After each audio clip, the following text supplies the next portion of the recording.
ঘড়ির কাঁটায় বাজে এখন 7:37। Friends, welcome back to my channel Rimi blogger. আমি রিমা চলে এসেছি তোমাদের সাথে একটা নিউ ব্লগ নিয়ে।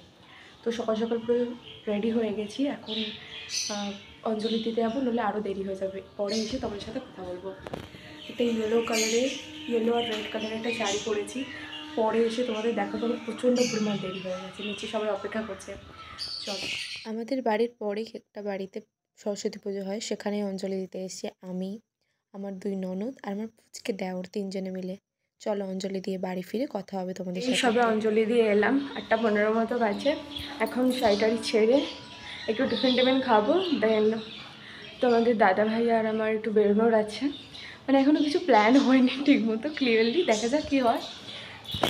এই যে শাড়িটা পরেছি ইয়েলো আর রেডের কম্বিনেশনে, এটা কালকে বাবা মা পাঠিয়েছে ও বাড়ি থেকে। প্রত্যেক বছরই পরি যেহেতু হলুদ শাড়ি। আগের বছর তো মানে এতে ব্যাঙ্গালোর ছিলাম, সেইভাবে তোমার দাদাভাইয়ের সাথে কোথাও ঘোরাও হয়নি। প্রচণ্ড মন খারাপ হয়েছিল আগের বছর। তো এই বছর আমি এখানেই আছি, চুট্টিয়ে মজা করবো। আগের বছর যেই মজাটা করতে পারিনি। চলো শাড়িটারি এখন খুলি, পরে একদম সুন্দর করে রেডি হয়ে যখন বেরোবো তখন সেজে গুজে একেবারে বেরোবো।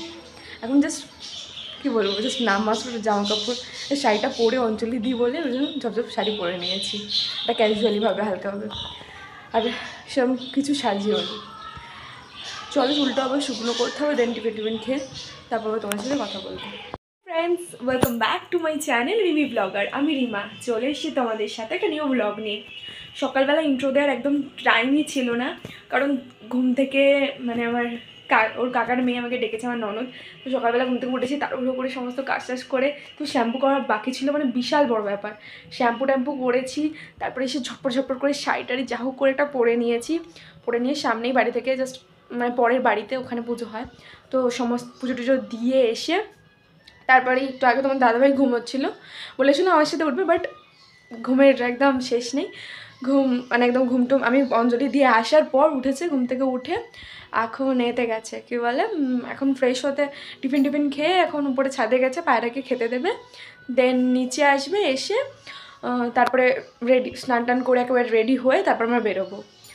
আমি তো শাড়িটারি ঘুরে ফেলেছি, কারণ ওই পরে সমস্ত কাজকর্ম যেগুলো বাকি ছিল সেগুলো আমার পক্ষে করা সম্ভবই না। তাই মোটামুটি টিফিন খাওয়া, পুজো দেওয়া সমস্ত কাজ হয়ে গেছে। এখন জাস্ট আবার রেডি হব, মানে সুন্দর করে রেডি হব। তখন তো মানে এটা শাড়িটা পরতে হবে, এটা মানে ক্যাজুয়ালি পরে নিয়েছিলাম। এখন একটু সুন্দর করে সাজি, তারপর আবার তোমাদের সাথে কথা বলবো। চলো আজকে কোথায় যাব সেটা তোমরা এখন বলবো না, একটু পরে বলবো তোমাদেরকে।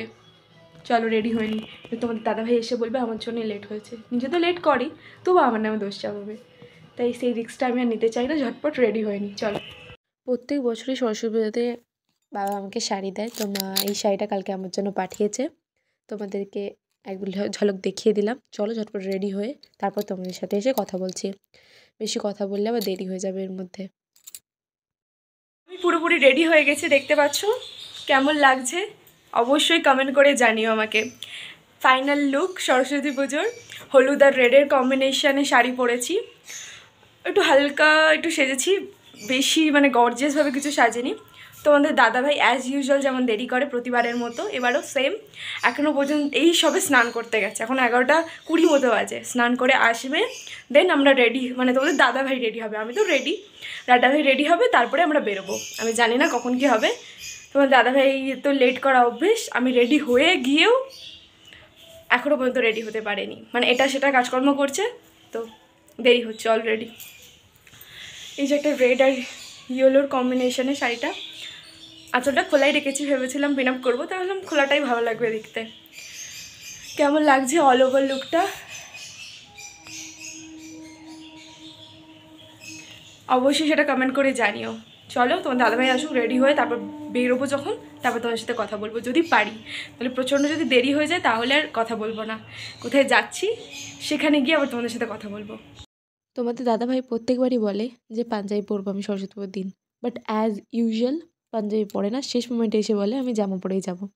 তো রেডি হয়ে গেছে এবং দাদাভাই এবার নিচে যাবে, বাইকটা বের করবে, তারপর আমি বেরোবো। তোমাদের দাদাভাই নিচে চলে গেছে বাইকটা বের করতে, আর আমি এই যে হেলমেট, ব্যাগ, কাঁধে সমস্ত কিছু নিয়ে নিয়েছি, জাস্ট বেরোবো। কারণ এখন বাজে প্রায় 12টার কাছাকাছি, 12টা বাজে 10 মিনিট বাকি। বেরিয়ে পড়ি, নইলে দেরি হয়ে যাবে। তারপরে তোমার সাথে যেতে যেতে বলবো কোথায় যাবে। প্রায় অনেকটা রাস্তায় আমরা চলে এসেছি। এখন আমরা বালি ব্রিজের কাছে। তো এখানে একটু দাঁড়িয়ে একটু ছবি-টবি তুলছি। তুলে দেন আমরা এখান থেকে বেরিয়ে পড়ব। আমি আর হেলমেট খুলিনি কারণ ভাল লাগছে না। মাথার পিছনে একটা খোঁপা করে নিয়েছি। চুলটা আর খোলা রাখলে আর চুলের আর সমস্ত কিছু একদম ওলটপালট হয়ে যাবে। তাই আর চুলটা খোলা রাখিনি, বেঁধে নিয়েছি। ওখানে গিয়ে আবার চুলটা ছেড়ে দেবো। তো সামনে দেখতে পাচ্ছ তোমরা, এখানে দক্ষিণেশ্বরের মন্দিরটা দেখা যাচ্ছে, খুব সুন্দর লাগছে। এখানে দাঁড়িয়ে বেশ কয়েকটা ছবি তুলেছি। এখন আমাদের যেখানে সরস্বতী পুজোর যেখানে ডেস্টিনেশন সেখানে যাচ্ছি। তোমরা নিশ্চয়ই এতক্ষণে গেস করে ফেলেছো যে আমরা কোথায় যাচ্ছি। তাহলে গেস করো।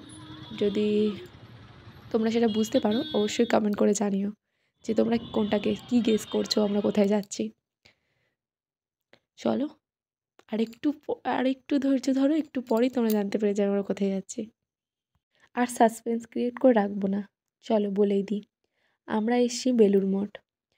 এবছর সরস্বতী পুজোয় ইচ্ছা ছিল যে বেলুড় মঠ যাবো, তো বেলুড় মঠে এসে গেছি। এখানে এসে এক প্রবলেম হয়েছে। বেলুড় মঠ সকালবেলা 8:30 থেকে বেলা 11:30 পর্যন্ত খোলা থাকে। তারপর বেশ কিছুটা টাইম বন্ধ থাকে। তারপরে আবার বিকেল 3:30 থেকে রাত্রি 8:30 পর্যন্ত খোলা থাকে। এখন কি করব? বাইকটাকে পার্কিং করার পর যখন এরকম অবস্থা, তাই এখন আমরা আশেপাশে একটু ঘুরে বেড়াচ্ছি, ঠাকুর টাকুর দেখে বেড়াচ্ছি। তোমাদের দাদাভাইয়ের জন্যই হয়েছে। প্রতিবারই তোমাদের দাদাভাই লেট করে আর তারপর সবশেষে দোষটা দেয় আমার ঘাড়ে। এই যে এখন তোমাদের দাদাভাইয়ের আমি একটু কথাবার্তা বলছি। খুব খিদেও পেয়েছে, চলো ঝটপট এখন খেতে চলে যাই। আজকে তো বাইরে বেরিয়ে নিরামিষ কিছু খাবো, তো এখানে কচুরি আর ঘুগনি নিয়ে নিয়েছি, চলো ঝটপট খেয়ে নিই।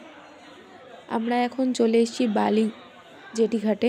এখানে একটু কিছুটা টাইম থাকবো, টাইমটা তো কাটাতে হবে, তাই এইসব করছি।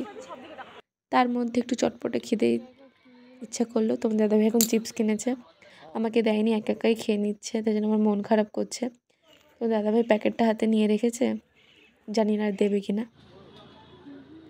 ফুচকা দেখলে কি আর মনকে আটকে রাখা যায়? তাই এখন ফুচকার দোকানে দাঁড়িয়ে পড়েছি লাইন দিয়ে ফুচকা খাবো বলে।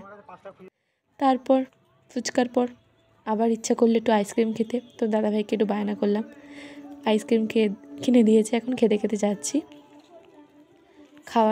খেয়ে এখন এনার্জি নিয়ে নিয়েছি, এবার অনেকটা টাইম ঘুরবো, তারপর ঘুরে সোজা বাড়ি যাব। কারণ এখনও প্রায় অনেকটা সময় আমাদেরকে কাটাতে হবে। 3:30 বাজলে তবেই আমরা বেলুড় মঠে ভেতরে যেতে পারবো। ততক্ষণ আশেপাশে একটু ঘুরে দেখি কেমন সমস্ত জিনিসগুলো। চলো তোমাদেরকেও দেখাচ্ছি, হয়তো অনেকেই এসছো, তবু ব্লগের মাধ্যমে তোমরা যারা আসোনি তারা এটা তো দেখতে পাবে। চলো দেখতে থাকো ভিডিওটা শেষ পর্যন্ত।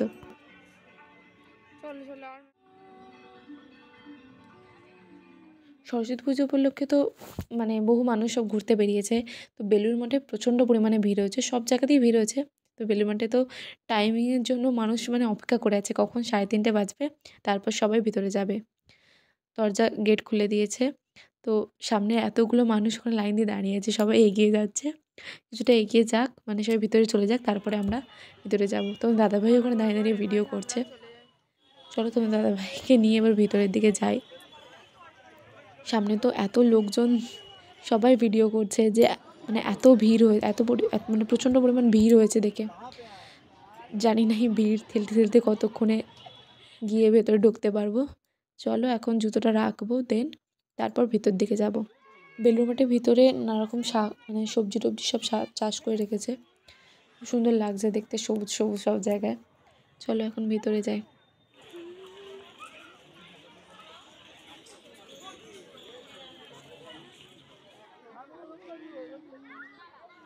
বেলুড় মঠের ভিতরে ভিতরে বাইরে ছবি টবি তুলতে দিচ্ছে, বাট ভিতরে ফোন অ্যালাউ করছে না আমার ছবি টবি তোলা, তাই এর থেকে বেশি কিছু তোমার সাথে শেয়ার করতে পারবো না। দেখতে পাচ্ছ কত মানুষ অপেক্ষা করছিল ভিতরে যাওয়ার জন্য। পুরো ভিড়াক্কার লাইন দিয়ে মানুষ লাইন হয়নি, কিন্তু মানুষ ঘুরে ফিরে ঘুরছে, তারপর ভেতরে যাচ্ছে। তোমাদের দাদাভাইয়ের সাথে একটু বকবক করতে করতে ভিডিও করতে করতে আমি এখন উপরের দিকে যাচ্ছি। বেলুড় মঠ ঘোরা হয়ে গেছে, প্রায় অনেকক্ষণ ভিতরে বসেছিলাম। এখন আশেপাশে সমস্ত জায়গাগুলো ঘুরে ফিরে দেখছি।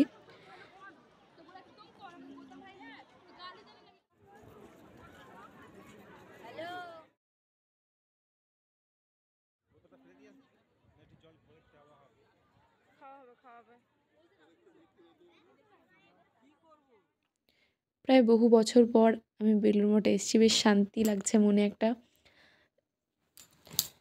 চলো আর বেশি কথা বলবো না, আর কিছুক্ষণের মধ্যে বেরিয়ে যাব। তো আমরা এখানে গ্যারেজে চলে এসেছি, দেখতে পাচ্ছ কত গাড়ি টাড়ি রাখা আছে। তোমাদের দাদাভাই আর আমি গাড়ি নিয়ে এখন বেরিয়ে পড়েছি। চলো বাড়ি যাই, বাড়ি পৌঁছাবো, তোমার সাথে কথা বলবো। প্রায় অনেকটাই সন্ধে মতো হয়ে গেছে আমাদের বেরোতে বেরোতে। বাড়ি যেতে যেতে হয়তো 6টা বেজে যাবে, আবার ক্রসিং আছে, দেখা যাক কী হয়। বাড়ি পৌঁছে একেবারে তোমার সাথে কথা বলবো তখন। চলে এসেছি, প্রায় 6টা 10-15 মতো হবে।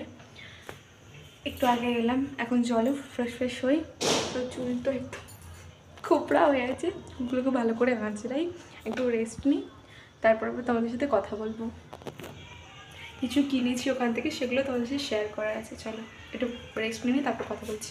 হয়ে গেছি, এর মধ্যে আজকে আবার আমার এক ননদের জন্মদিন, মানে ওর ছোটো কাকার ছোটো মেয়ের জন্মদিন। তো এখন ওদের ঘরে যেতে বলছে, পাশেই তো ওদের ঘর। চলো এখন একটু রেস্ট তো নিচ্ছিলাম, বাট এখন ডাকছে ফোন করে, তাই এখন ওখানে যাবো। তখন দাদা ভাইয়ের আবি চলো রাইটে পরে চলে যাবো। আর সব চেঞ্জ করে সেজে গুজে ফটো তোলার আমার কোনো এনার্জিও নেই। শাড়িটা একটু আগেই খুললাম, একটু আগে পর্যন্ত বললে শাড়িটা পরেই যেতাম, সুন্দর সেজে গুজে মোটামুটি ছিলাম, বাট এখন আর কোনো ইচ্ছা নেই। তোমার দাদাভাই পড়ে গেছে, আসলে দুজনে মিলে যাবো।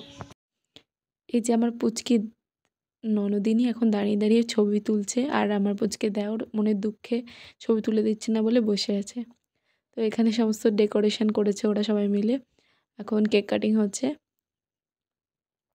তোমাদের দাদাভাই আর ওর ছোড়দা, মানে আরেকটা কাকার ছেলে, দুজনে মিলে ওকে খুব রাগাচ্ছে প্রচণ্ড পরিমাণে।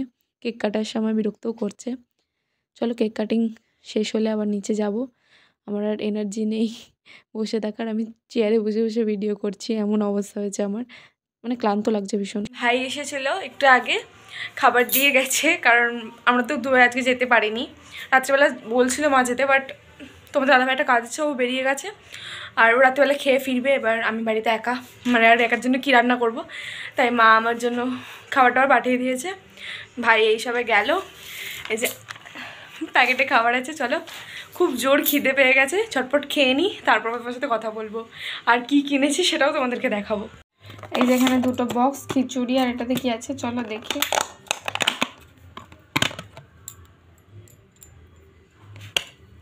খিচুড়ি, আলু ভাজা, কাঁচকলা ভাজা, বেগুন ভাজা,